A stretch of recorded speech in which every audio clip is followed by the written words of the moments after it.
नमस्कार श्रोतेहो.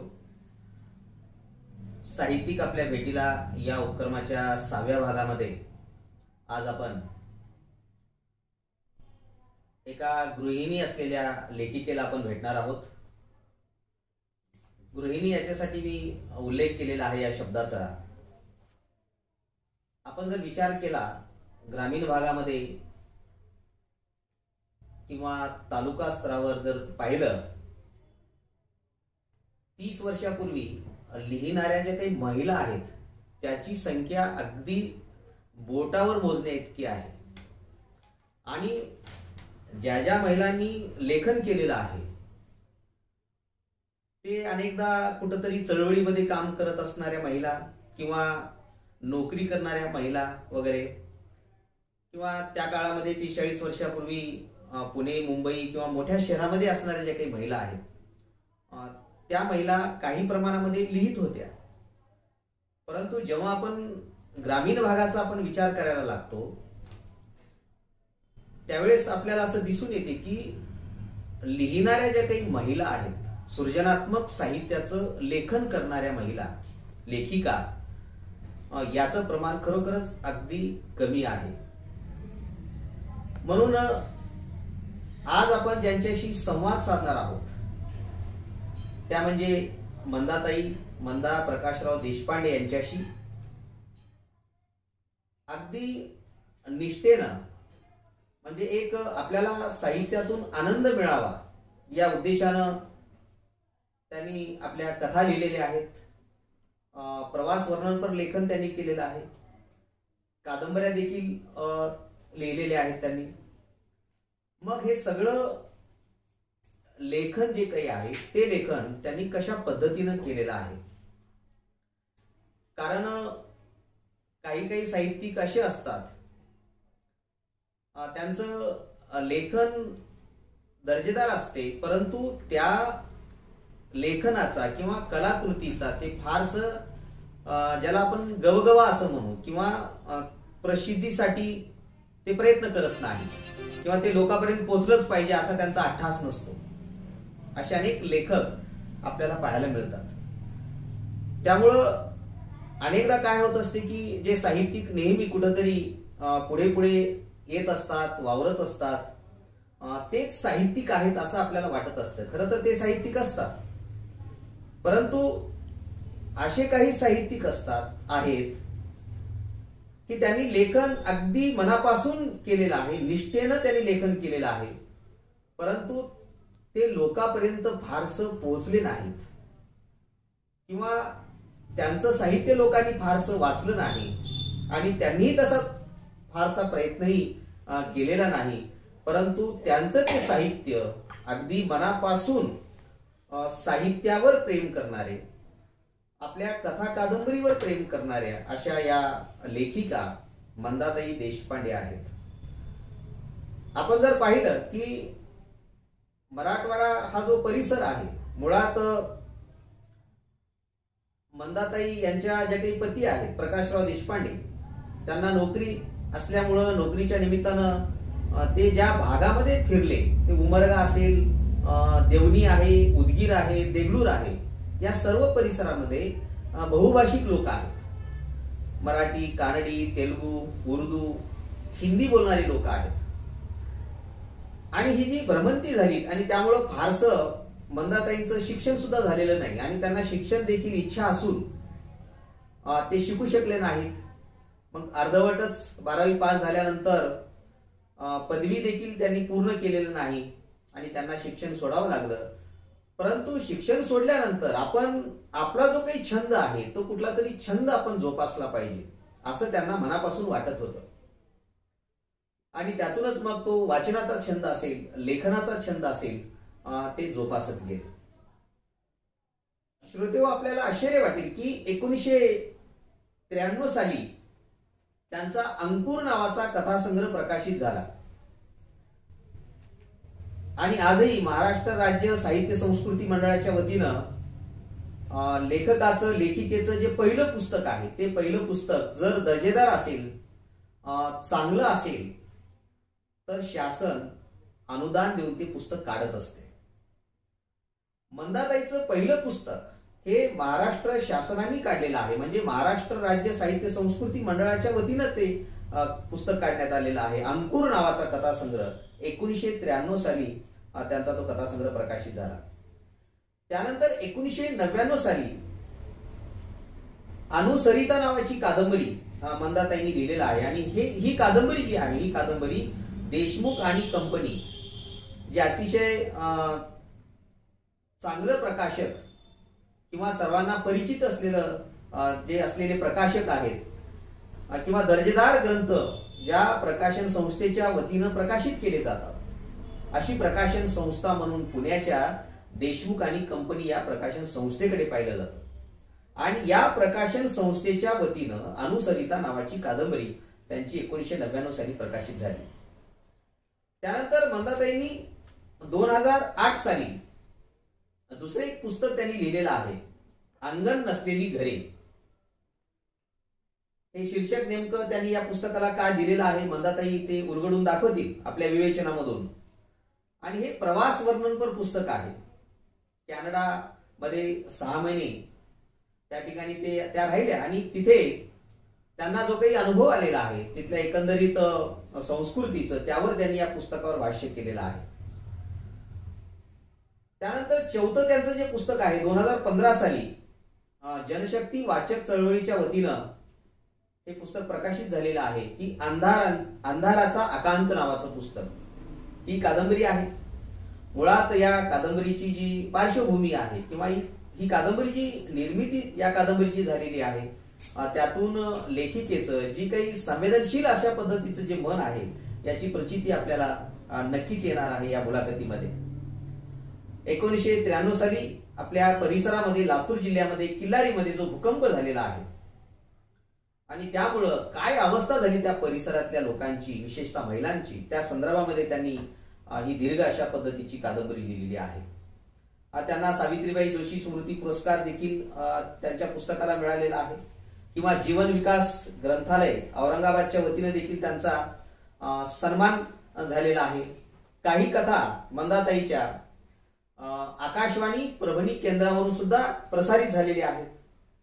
आणि विशेष म्हणजे 20-25 वर्षापूर्वी मंदाताईंनी अतिशय सर्वांना परिचित असलेलं जे दैनिक आहे लोकमत, संचार सोलापूर किंवा दैनिक मराठवाडा आहे, दैनिक केसरी सोलापूर यासारख्या विविध अशा नियतकालिकातून, दैनिकातून मंदाताईंनी सातत्यानं लेखन केलेलं आहे. अंकुर नावाचा त्यांचा जो कथासंग्रह आहे, या कथासंग्रहातली त्यांची पहिली कथा अभोगी नावाची कथा ही 1988 साली प्रकाशित झालेली आहे सत्यप्रभा या दिवाळी अंकातून. म्हणजे हा कथासंग्रह 1993 साली प्रकाशित झालेला असला तरी 8-10 वर्षाआधी, 93च्या आधी म्हणजे 80 आणि 90च्या दरम्यान कदाचित मंदाताई देशपांडे यांनी या सगळ्या कथा लिहिलेल्या आहेत. म्हणजे जवळपास 40 वर्षापासून सातत्यानं साहित्य लेखन करणाऱ्या मंदाताई देशपांडे आज साहित्यिक आपल्या भेटीला या उपक्रमाच्या 6व्या भागामध्ये उपस्थित आहेत. त्यांच्याशी आपण संवाद साधणार आहोत. त्यांच्या साहित्याच्या संदर्भामध्ये आपण चर्चा करणार आहोत. तर प्रत्यक्ष आपण त्यांच्याशी चर्चा करू. नमस्कार मंदाताई. आपण वेगवेगळे वाङ्मय प्रकार हाताळला, त्यामध्ये कथा आहे, कादंबरी आहे आणि प्रवास वर्णनपर लेखन देखील आपण केला. नेमकं आपण लेखनाला सुरुवात ज्या कथेपासून वगैरे केलात तुम्ही, म्हणजे असं तुम्हाला केव्हा वाटलं की कथा लिहित असताना यापूर्वी तुम्ही काही कथा वाचला होतात का लेखन करण्यापूर्वी, किंवा आपण कथा लेखनाकडेच यावं किंवा कथा लेखन करावं असं तुम्हाला केव्हा वाटलं नेमकं, आणि केव्हापासून तुम्ही लेखनाला सुरुवात केला? खरं तर माझी फॅमिली खूप मोठी आहे. माझ्या मिस्टरांना 5 बहिणी आहेत. त्यामुळे आमचे पुष्कळ असे दिवस ह्याच्यामध्येच गेलेले आहेत. त्याच्यानंतर बदली झाली आमची म्हणून आम्ही देगलूरला गेलो. त्यावेळेस थोडेसे मोकळे झालो होतो. आमच्या घरचे जरा कार्यभाग उरकले होते आणि आम्ही आमच्या क्वार्टरमध्ये राहत असताना खूप वेळ मिळायचा आम्हाला, पुष्कळ निवांतपणा होता. अगदी निसर्गाच्या सानिध्यातलं ते क्वार्टर होतं. त्या क्वार्टरमध्ये राहत असताना शेजारी आमच्याकडे लक्ष्मीकांत तांबोळीच्या मिसेस, त्यांची शाळा होती नगरपालिकेची, तिथे त्या हेडमिस्ट्रेस होत्या आणि त्यामधल्या सुट्टीत नेहमी माझ्याकडे यायच्या. त्यामुळे त्यांचा मुलगा एक वेटरनरी डॉक्टर झाला. त्यांचं ते एक आकर्षण होतं की त्यांना वाटायचं की हे डॉक्टर लोकांचं कसं असतं क्वार्टर, कसं राहणं, त्या उद्देशाने त्या यायच्या. आणि त्या आल्या आणि एक दिवस मी अशीच घर आवरत होते आणि माझे काही पत्र होते की जे मी डिलिव्हरीच्या वेळेस यांना लिहिलेले. तर ते पत्र होते. त्या म्हटल्या की हे मी वाचून पाहू का बंदते? तर म्हटलं पहा, वाचून बघा. त्यांनी ते वाचले आणि त्या म्हटल्या की मी हे तांबोळींना दाखवणार आहे. आणि मग ते तांबोळींना दाखवायला घेऊन गेल्या. दुसऱ्या दिवशी चपराशी आला. मला माहिती नाही बरं का, मी लेखक आहे वगैरे काही माहितीच नव्हतं तोपर्यंत.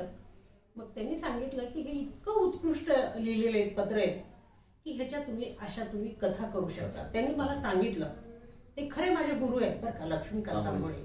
आणि त्यांनी मला सांगितलं की हे तुम्ही असं असं लिहा. एक कथा लिहिली अंकुर नावाची, ते पत्राचा आधार घेऊनच लिहिलेली आहे.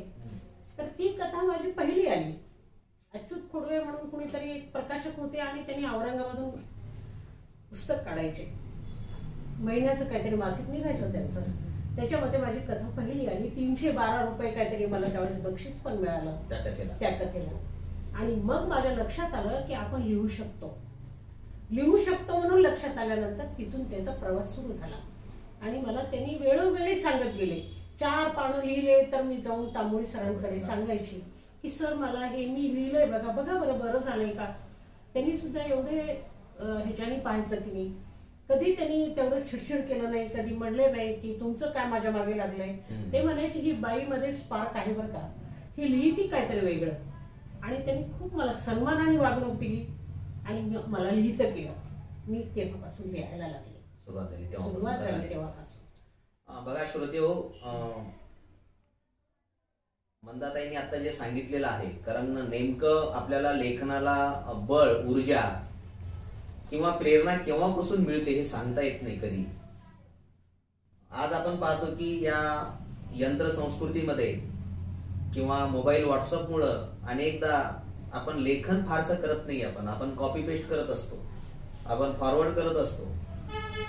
परंतु 20-25 वर्षापूर्वीचा इतिहास जर आपण पाहिला की अनेक जण, म्हणजे मुलं वडिलांना पत्र लिहायचे, काही विद्यार्थी पण शिक्षकांना पत्र लिहायचे, 2 मित्र वेगवेगळ्या ठिकाणी असतील तर ते एकमेकांना पत्र लिहायचे. आणि या पत्रातून सुद्धा खूप चांगल्या पद्धतीचं साहित्य निर्माण झालेलं आहे. अनेक पत्रांचं काही पुस्तकं सुद्धा प्रकाशित झालेले आहेत. म्हणजे तुम्ही लेखनाला सुरुवात पत्रापासून केलात, पत्रलेखनापासून केलात आणि या पत्रलेखनाचंच रूपांतर म्हणजे त्यापासून तुम्हाला प्रेरणा मिळाली आणि हळूहळू मग तुम्ही सृजनात्मक साहित्याकडे वळलात. कारण अनेकदा काय होत असते की आपण जेव्हा एखादी कविता, एखादी कथा वाचल्यानंतर त्यांचं ते पहिलं लेखन असतं, त्यांना आपण असं म्हणतो की नाही तुमचं काही फारसं हे लेखन चांगलं झालं नाही. असं जेव्हा आपण म्हणतो की निश्चितच तो लिहिणारा माणूस थोडंसं खचतो. परंतु तुम्ही ज्यांचा उल्लेख केलात, आदरणीय लक्ष्मीकांत तांबोळी सर, हे सुद्धा मला BA प्रथम वर्षाला त्यांनी शिकवलेलं आहे. हे माझं मी भाग्य समजतो. सरांनी ते माझ्या 4 भिंतीच्या आत गुरु होते, परंतु 4 भिंतीच्या बाहेर ते तुमचे गुरु आहेत. कारण त्यांनी ते पत्र वाचलं आणि त्यांच्या लक्षात आले की तुमच्यामध्ये लेखनाचं कौशल्य आहे आणि तुम्ही ते लिहिलं पाहिजे.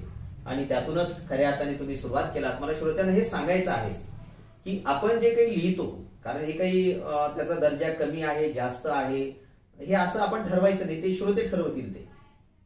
म्हणून जर कदाचित तुम्ही या पत्रलेखनाला सुरुवात केला नसतात तर कदाचित तुम्ही कथालेखनालाही सुरुवात केला नसतात. कारण ती प्रेरणाही तुम्हाला त्या पद्धतीची मिळाली नसती आणि कथा काय असते, कशी लिहिली जाते हेही तुम्हाला काही माहित नव्हतं. म्हणजे एकंदरीत एका पत्र व्यवहारामुळं, पत्रलेखनामुळं तुम्ही आपल्या लेखनाचा जो प्रवास आहे खूप चांगल्या पद्धतीने तुम्ही सुरुवात केला.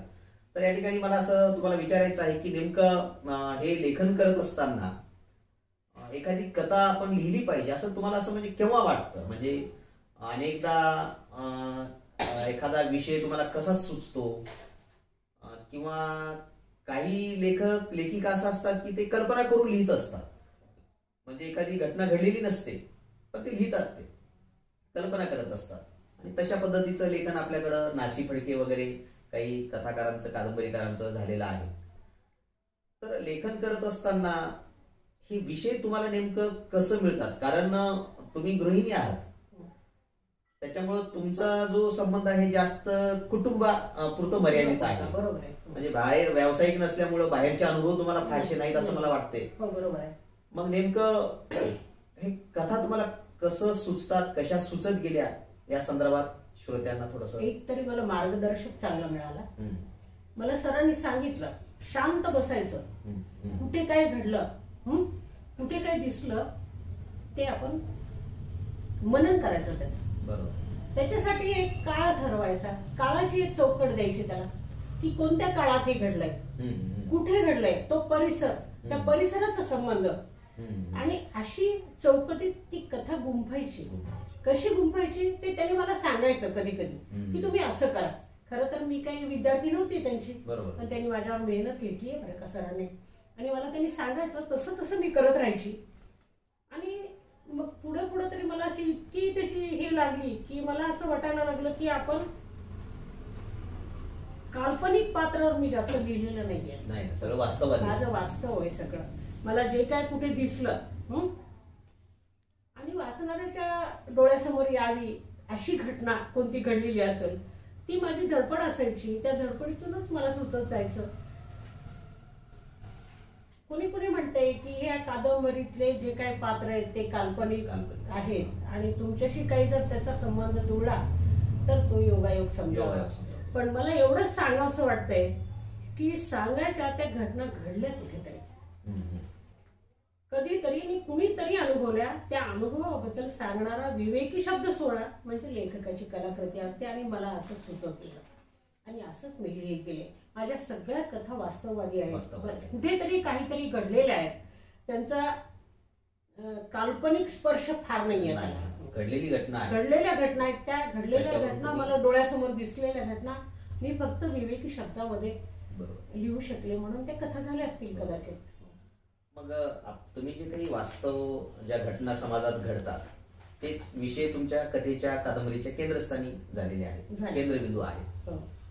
तर आपण असं म्हणतो की समाजाचं जर प्रबोधन करायचं असेल तर व्याख्यानं दिली पाहिजेत, व्यासपीठावर आपण गेलं पाहिजे, बोललं पाहिजे वगैरे वगैरे, प्रबोधन केलं पाहिजे. तर सृजनात्मक जे साहित्य आहे, कथा असतील, कादंबरी असतील, कविता असतील, तर याचं प्रबोधनाशी काही संबंध आहे का या साहित्याचं? म्हणजे आपल्याला तसा काही अनुभव आपल्या साहित्याच्या संदर्भात आला का? एखादी कथा कोणीतरी वाचली आणि वाचल्यानंतर त्यांच्यामध्ये बदल झाला किंवा कोणीतरी आपल्याला तशी प्रतिक्रिया दिलेली आहे, असा काही अनुभव आपल्याला आलेला आहे आपल्या लेखनाच्या संदर्भात? लेखनाच्या संदर्भात आलाही तसा अनुभव की तुम्ही चांगलं लिहिता, तुमचं ते अनुभव मला फार आवडला असं म्हणायचे लोक. पण मला असं वाटतंय की प्रबोधन तर साहित्यातूनच होतं ना सर. बरोबर आहे. कोणतंही प्रबोधन साहित्यातूनच होतं. साहित्य आनंदही तेवढाच देतं आणि प्रबोधनही तेवढंच करतं. आता या छोटी छोट्या गोष्टी आहेत आपल्या पुराणातल्या वगैरे, कितीतरी गोष्टी आहेत की त्या गोष्टीपासून किती तेवढं शिकण्यासारखं आहे. ते साहित्यच आहे ना. आता त्या ह्याच्या कानोपात्राचं एक व्याख्यान मी ऐकलं होतं लहानपणी, लहान होती मी. वारकरी संप्रदायाचं कीर्तनकार महाराजांनी सांगितलेलं होतं ती. पण ते ऐकलं आणि मला असं वाटलं,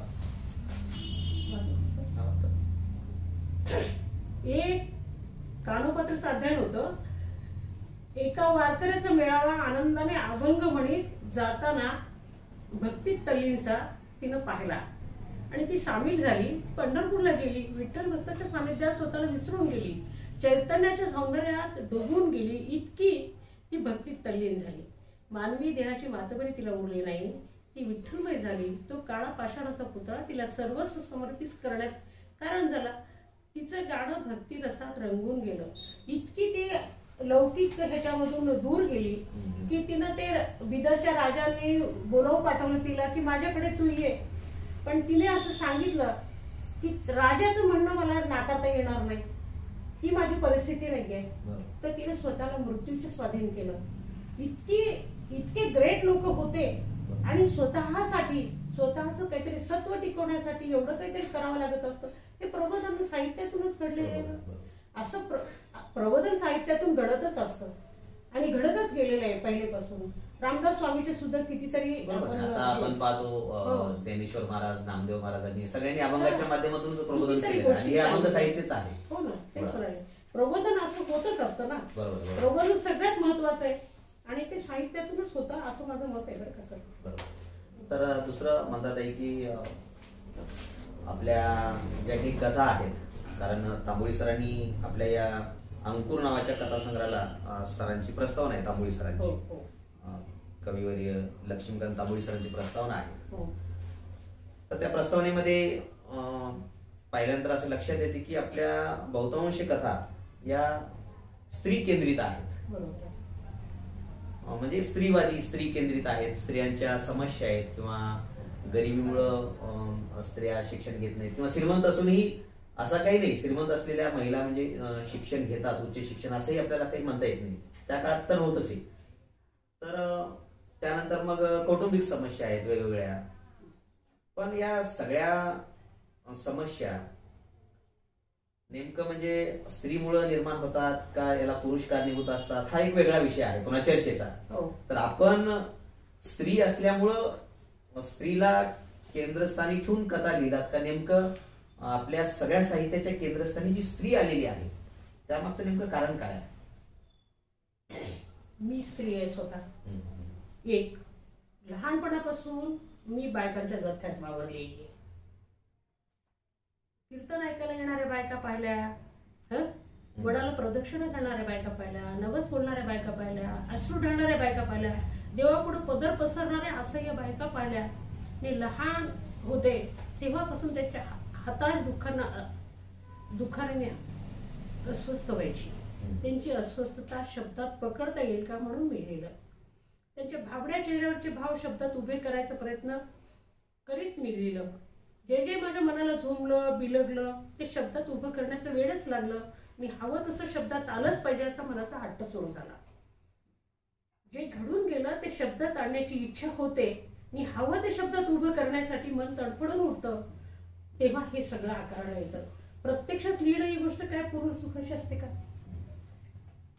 मी जेव्हा जेव्हा लिहिलं तेव्हा माझ्या मनात मावशी, आत्या, आजी ह्याच बरोबर असायच्या. घरात तर सदैव त्यांचंच येणं जाणं असायचं. म्हणून मी स्त्रीवर लिहिते. स्त्रीमध्ये नात्यात उत्कटपणा उतरण्याचा गुण असतो. दुसऱ्याच्या सुखदुःखात आपलेपणानं मिसळून जाणं ती जाणते. स्त्रीच जगणं सुंदर करते अशी श्रद्धा बाळगत मी मोठी झाले. म्हणून मी स्त्रीवर लिहिते. गरजवंतासाठी आतडं तुटणारं, अनोळखी माणसावर विश्वास टाकणारं मन तिच्याजवळ आहे. म्हणून मी स्त्रीवर लिहिते. साहित्यातून असंच प्रबोधन होतं, आनंदही होतो. प्रबोधन आणि आनंद दोन्ही होतो. आता पहा तुम्ही, महाभारत म्हणजे काही नुसती युद्धाची कथा नव्हे, ती नुसती वैराची कथा नव्हे, ती सगळ्याच मानवी भावनांचे एकमेकात मिसळणारे रंग दाखवणारी कथा आहे. आस्था, करुणा, प्रेम यांचेही रंग हिंसेच्या, कौर्याच्या, पराक्रमाच्या जोडीने व्यासाने टिकलेच आहेत आणि त्याच्यातूनच प्रबोधन घडत गेलं. तर श्रोतेहो, त्यांच्या लेखनामागची भूमिका आता मंदाताईंनी सांगितलेलं आहे की जे स्त्री केंद्रित ज्या काही कथा आहेत त्यामागचं कारणही त्यांनी सांगितलं की अनेकदा घरात असल्यामुळं जास्त संपर्क हा महिलांशी वगैरे येत असतो आणि त्या महिलांच्या सगळ्या ज्या काही वेगवेगळ्या समस्या आहेत त्या समस्या आपण कुठंतरी जाणून घेतल्या पाहिजेत आणि ते कथेच्या माध्यमातून आपण व्यक्त केलं पाहिजे. आपल्या भावना या उद्देशाने त्यांनी त्या सगळ्या कथा लिहिलेल्या आहेत. अलीकडेच त्यांची जी कादंबरी आलेली आहे अंधारीचा आकांत, ही कादंबरी आहे अंधारीचा आकांत. जनशक्ती वाचक चळवळीच्या वतीनं ही कादंबरी प्रकाशित झालेली आहे. तर ही कादंबरी ही किल्लारीमध्ये जे भूकंप झालेला आहे त्या भूकंपाच्या नंतर ही कादंबरी त्यांनी लिहिलेली आहे. या कादंबरीला एक भूकंपाचा संदर्भ आहे. तर विशेषतः हा संदर्भ जरी असला तरी याही कादंबरीच्या केंद्रस्थानी स्त्रीच आहे. भूकंप हा स्त्रीपासून सुरुवात झाला. पहिला आदर स्त्रीला बसलेला आहे भूकंपाचा सुद्धा. बरोबर आहे. तर श्रोते हो, आपल्याला माहित आहे की जेव्हा एखादी नैसर्गिक आपत्ती येते तर ती आपत्ती कुठला भेदभाव करत नाही. म्हणजे ती त्या आपत्तीमध्ये पशु प्राणी जातात, निसर्गही उद्ध्वस्त होत असतो आणि मग पुरुष स्त्री असेल कोणी असेल ते सगळ्यांसाठी ते काही धक्कादायकच असते आणि वाईटच असते नैसर्गिक आपत्ती. तर ही कादंबरी लिहित असताना म्हणजे आपण स्त्रियांनाच डोळ्यासमोर ठेवून म्हणजे भूकंपाच्या काळामध्ये स्त्रीची जी होरपळ झालेली आहे तशी होरपळ पुरुषांची झालेली असते आणि इतरही लोकांची झालेली असते. पण आपल्याला असं का वाटलं की आपण तिथे पण स्त्रींना डोळ्यासमोर ठेवून ही कादंबरी आपण लिहिली पाहिजे. तर एकंदरीत या अंधारीचा आकांत या कादंबरीची जी एक कहाणी आहे ती कहाणी जर आपण श्रोत्यांना जर सांगितलं ते अधिक चांगलं राहील. तेवढी मोठी कहाणी मी नाही सांगू शकणार. 183 का 87 पृष्ठाची कादंबरी आहे. खूप मोठं पुस्तक आहे ते. आणि ती पुस्तक लिहिताना भूकंप झालेला नाहीये. अगोदर ती कहाणी सुरुवात होती आणि मध्यात तो भूकंप होतो. अगोदर त्या कहाणीची अशी सुरुवात आहे की स्वतंत्र पुरुष आणि त्याच्यावर सर्वस्वी अवलंबून असणारी स्त्री, अत्याचार होत असताना निषेध व्यक्त न करता सार सहन करणारी, आत्मविश्वास हरवलेली स्त्री या कादंबरीत मी व्यक्त केली आहे. कारण कुणाचा नवरा निष्कारण छळत असेल तरी तो छळ ती निष्ठेनं शोषित असेल तर त्या सोसणाऱ्या स्त्रीबद्दल समाजाला आदर वाटतो. ही सामाजिक रचना आहे आपली. स्त्रियांनी कामाशिवाय घराबाहेर पडू नये, आवेळी घराबाहेर जाऊ नये, तिची नजर भुईवर असावी, तिने वाद घालता कामा नये, ही समाजाची अपेक्षा या पुस्तकात उभी आहे. स्त्रीकडे पाहण्याचा समाजाचा दृष्टिकोन बदललेला नाही. आज ही स्त्री एक वंशवृद्धी करणारं यंत्र आहे. ते पुरुषांच्या अंकित असावं. मनानं मर्यादेच्या कुशीत शिरलेली पण मन असलेली स्त्री या पुस्तकात मी मावलेली आहे. कुणाशीही कशाशीही जुळवून घेणारी आणि नंतर स्वतःशी व इतरांशी जुळत जाणारी स्त्री हे माझ्या एकूण कादंबरीचं सूत्र आहे. म्हणजे भूकंपाचा जो संदर्भ आहे या कादंबरीशी नेमकं असं का जोडला तुम्ही? म्हणजे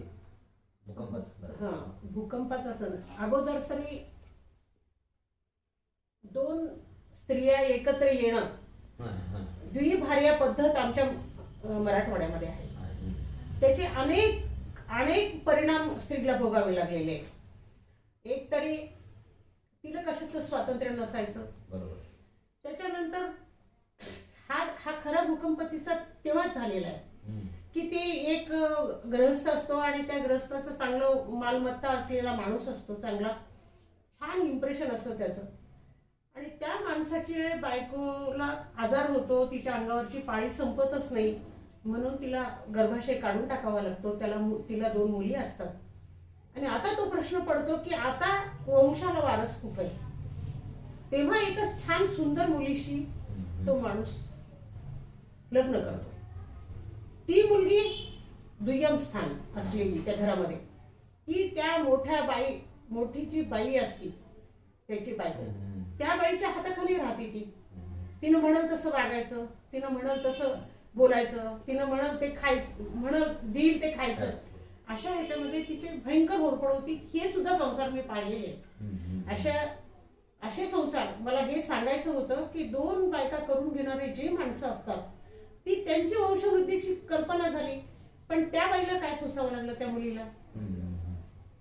तो एक फार मोठा हे झालेला होता. हे मला सांगायचं होतं अगोदर की आमच्याकडे मराठवाड्यामध्ये द्विभार्या पद्धत होती अगोदर आणि त्याच्यामुळे बायका अतिशय होरपळून गेलेल्या आहेत त्या सगळ्या प्रकरणामध्ये. म्हणून मी ते सुरुवात केली. त्याच्यानंतर तर भूकंप झाल्यानंतर तर अगदी छोट्या छोट्या मुली आंध्रातल्या आल्या, इकडच्या आल्या, तिकडच्या आल्या, 100 एकरचे मालक आहेत म्हणून अर्ध्या वयाच्या माणसांशी त्यांचे लग्न झाले त्या परिसरातलं. हे मी स्वतः पाहिलंय. मी गेले होते. कितीतरी लग्न असे झाले की नवीन नवऱ्या तिथे आल्या आणि त्यांना बांगडी चोळी देण्यासाठी म्हणून आम्ही एक कार्यक्रम केला होता. कुठे? खिलारी. आम्ही लातूरहून गेलो. बांगडी चोळी देण्यासाठी म्हणून. काय त्यांना बांगडी चोळी द्यायची, काय त्यांना काय कळायचं त्या मुलींना, काहीच कळायचं नाही. इतक्या आडग्या वयातल्या त्या मुली की त्यांच्या बरोबर ते माणसं मोठ्या मोठ्या वयाचे कसे सहन करतील त्यांना, असं वाटण्याचे प्रश्न, असे प्रश्न. पण तरी सुद्धा हे असं जे स्त्री जीवन आहे, स्वस्थ झालेलं म्हणा, अतिशय त्रास त्यांना होत असताना ते जीवन मी पाहिलंय त्यांचं. त्यांना चोळी बांगडी घ्यायची म्हणजे काय ते तरी काय कळायचं, कशालाही हसायचं, काही बोलायचं त्या मुलींनी. नवरा म्हणलं की खूप खूप खूप हसू यायचं त्यांना. काय त्यांचं काहीच गांभीर्य नसलेलं ते संसार, काहीच गांभीर्य नसलेलं ते जीवन. आणि ही जी बाई आहे मुख्य, हिचा नवरा मरतो त्या भूकंपामध्ये. नवरा मरतो, तो सुद्धा कार्यक्रम असतो, गणपतीचा कार्यक्रम असतो. आणि त्या कार्यक्रमासाठी म्हणून नाच तमाशे व्हायच्या अगोदर खिलारीला तर हा प्रकार जास्त होता, कारण तिकडे फार समृद्धी आहे. पाण्याखालच्या जमिनी असल्यानं बागायतदार लोक आहेत आणि श्रीमंत लोक आहेत तिकडे. आणि हे अशी खूप तिकडे असे चालायच्या गोष्टी. मग त्यावेळेस एका मुलीच्या त्या मोहात पडतात ते सुद्धा, ते जे तिथले जे पाटील असतात ते. आणि त्या बाईच्या घरी ते मरतात भूकंपाने. ते छत पडतं आणि तिथंच ते मरून जातात. तिची 2 मुलं मरतात ह्या बाईचे. आणि मग तिला असं वाटायला लागतं की कशासाठी जगायचं असतं माणसाने, काही सुद्धा कधी सुख लागलेलं नाही. असं स्त्री जीवन होतं. असे भूकंपच झालेले आहेत तिच्या जीवनामध्ये. पहिला भूकंप तिला त्या नवऱ्याला दिलं तेव्हाच झालेला आहे तिच्या आयुष्यामध्ये. नंतरच्या भूकंपात तर सर्वस्व गेलं तिचं. अशी एक मी कथा लिहिण्याचा प्रयत्न केलेला आहे बघा. फार फार मला वाईट वाटते. भूकंप झाला तेव्हा स्त्रियांना फार त्रास झाला. त्या परिसरातल्या खूप 3 मुलं अगोदरचे, त्या नवऱ्याची बायको व्हायचं, त्या मुलांची आई व्हायचं, त्या छोट्या छोट्या मुलींना किती संकट पहा. आणि त्यांची आर्थिक परिस्थिती चांगली नसणं, कुठेतरी आंध्रातून इकडून तिकडून आलेले त्या मुलीचे आई वडील, आणि असे त्यांची झालेली होरपळ आहे ना, ती टिपण्याचा प्रयत्न केलेला आहे कादंबरीमध्ये. तर आपण अंगण नसलेली घरे हे जे पुस्तक लिहिलं, मुळात हे प्रवास वर्णन आहे. तुम्ही कॅनडामध्ये होतात, तिथं राहिल्यानंतर हे पुस्तक तुम्ही त्या ठिकाणी लिहिला. आणि हे जे पुस्तक आहे, तुम्ही सुरुवातीला आपण जेव्हा चर्चा करत होतो तेव्हा असं म्हणालात की हे प्रवास वर्णन नसून प्रवास चिंतन आहे, असं तांबोळी सरांनी या पुस्तकाविषयी आपल्याला प्रतिक्रिया दिलेली आहे. तर हे प्रवास वर्णनपर पुस्तक लिहित असताना नेमकं तुम्ही म्हणजे तिथली संस्कृती, पाश्चिमात्य आणि भारतीय संस्कृती अशी काही तुलना केलात का? आणि दुसरा जो प्रश्न आहे की या पुस्तकाला तुम्ही म्हणजे असं नेमकं शीर्षक का दिलात की अंगण नसलेली घरे, या संदर्भात थोडस आपण त्याचं स्पष्टीकरण करा. त्या अंगण नसलेली घरे मी याच्यासाठी त्याला नाव दिलं की त्या अंगणामध्ये ज्या आपल्या गोष्टी आहेत, आपण एक रांगोळी काढतो, शुचिर्भूत झाल्यानंतर अंगणाला सडा मारायचा असतो, त्याला एक रांगोळी काढायची असते, येणाऱ्याचं स्वागत करण्यासाठी अंगण तयार असावं लागतं. तसं तिथे नाहीये. तिथे बर्फ पडतो सारखा, घरामध्ये जाण्याआधी अंगण नाहीच आहे त्यांच्याकडे. आणि अंगणात जे तुळशी वृंदावन असतं, ती तुळशी वृंदावन आपल्याकडे कितीतरी पावित्र्य सांगून जातं. संध्याकाळी दिवा लावतो आपण. त्यांच्याकडे संस्कृतीच नाहीये असंच मला वाटायचं, कारण त्यांच्याकडे अंगणच नाही. मला असं वाटायचं की अंगण नाहीये यांच्या घराला, म्हणजे यांना कळत नाहीये की कुणी माणसं आले त्यांचं आगत्य करण्यासाठी जे अंगण सज्ज असतं आमच्याकडचं. लहान लहान मुलं शेजारचे पाजारचे सगळे खेळतात त्या अंगणात. ते अंगण तिथे नाहीये, कारण तिथे बर्फ असतो अंगणामध्ये. म्हणून मी त्याचं शीर्षक अंगण असलेली घरे असं लिहिलं. धन्यवाद मंदाताई. श्रोतेहो, आपण आत्ताच मंदाताईशी संवाद साधलेला आहे. त्यांचं जे लेखन आहे, त्यांच्या लेखनाच्या निर्मितीमागची प्रेरणा आपण त्यांच्याकडून जाणून घेतलो. कारण साहित्यिक आपल्या भेटीला या उपक्रमामध्ये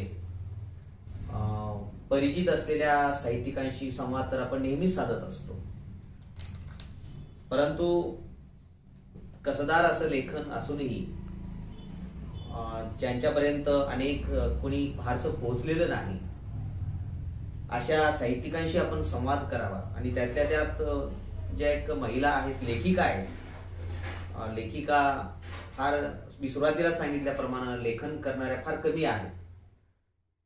तरी अशाही याच्यातून कुठली लेखनाची परंपरा नसताना किंवा तसं वातावरण नसताना त्यांनी जी लेखनाला सुरुवात केलेली आहे आणि त्यातून दर्जेदार असे ग्रंथ त्यांचे निर्माण झालेले आहेत. तर मंदाताई असतील किंवा प्रकाश देशपांडे असतील, हे जे दाम्पत्य आहे, श्रोते आपल्याला माहित आहे की प्रकाश देशपांडे यांचा परिचय या उदगीर परिसरामध्ये, लातूर जिल्ह्यामध्ये आपल्याला सगळ्यांना आहे. कारण प्रकाश देशपांडे हे आपल्या नोकरीपुरतच तेवढंच ते मर्यादित नव्हते की त्यांचं व्यापक असं जे काही सामाजिक कार्य आहे ते सामाजिक कार्य आपल्याला सगळ्यांना माहीत आहे. मागच्या कोरोना काळामध्ये, त्यापूर्वी देखील त्यांनी पर्यावरणाच्या संदर्भामध्ये घरोघरी जाऊन, वेगवेगळ्या संस्थेमध्ये जाऊन आपण शोष खड्डे तयार केले पाहिजेत, तरच कुठेतरी पर्यावरणाचं संतुलन टिकून राहील, फारसा दुष्काळ पडणार नाही, या संदर्भामध्ये त्यांनी तंत्रशुद्ध असं मार्गदर्शन करून अनेकांना शोष खड्डे काढण्यासाठी त्यांनी प्रेरित केलेलं होतं. म्हणून हे जे दाम्पत्य आहे की एकीकडे प्रकाश देशपांडे पर्यावरणाच्या संदर्भामध्ये किंवा एक सामाजिक बांधिलकी म्हणून ते काम करत असताना दिसतात, आणि दुसरीकडे आपण साहित्यातून निखळ असा एक आनंद आपण घेतला पाहिजे. आणि जरी लेखन करत असताना खरं तर वेदना होत असतातच, साहित्यातून आपल्याला केवळ आनंदच होतो असंही नाही, अनेकदा त्या वेदनाही आपल्याला होत असतात आणि वेदनेतूनच खरं तर साहित्याची निर्मिती होत असते. या संदर्भामध्ये त्यांनी आपल्याशी दीर्घ अशी मुलाखत दिलेली आहे, या उपक्रमामध्ये त्यांनी चर्चा केलेली आहे, त्याबद्दल मी त्यांचे मनपूर्वक आभार मानतो. धन्यवाद.